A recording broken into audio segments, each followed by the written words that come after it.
Editorial. Called to go, but only where the Spirit leads. By Jongimpi D. Papu. Jongimpi D. Papu, who holds a doctoral degree and a Doctor of Ministry, is editor of Ministry. Quote, "Go ye therefore," end quote, has been the rallying cry of missionaries and evangelists across the centuries. It is a clear, compelling mandate from the risen Christ. But could there ever be a time when not going is actually obedience to the gospel commission? Could it be that the Holy Spirit sometimes forbids the preaching of the gospel, not as a rejection of mission, but as a divine strategy for a greater harvest? Surprising as it may sound, this is precisely what we find in Acts chapter 16, verses 6 through 7.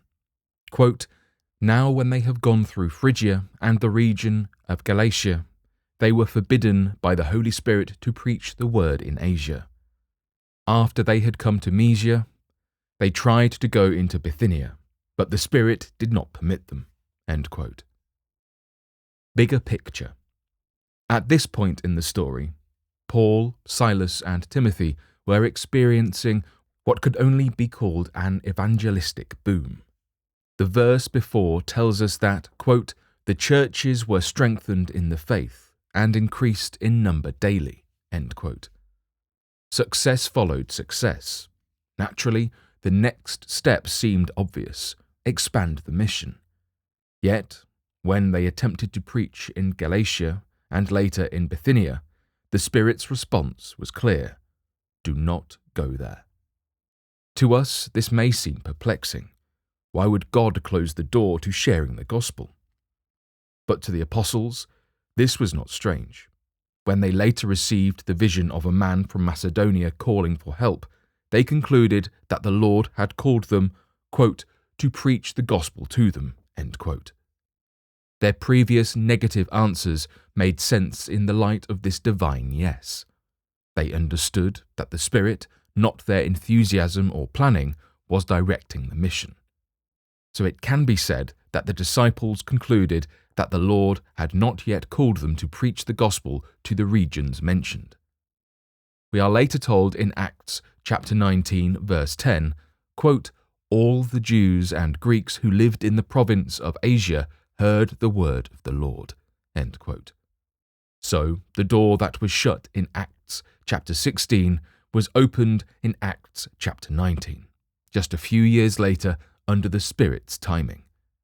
This episode reminds us that God's no is often a not yet. Paul's closed doors in Acts chapter 16 were not permanent barriers. They were divine redirections. God had his timing and people for each region. The gospel reached Asia and Bithynia in due season, according to his plan. 2 key lessons. Mission belongs to the triune God. For those of us passionate about evangelism, this story is both humbling and liberating. We are eager to go, serve, and proclaim Christ wherever we can. Yet we must remember, the mission belongs to the Holy Spirit.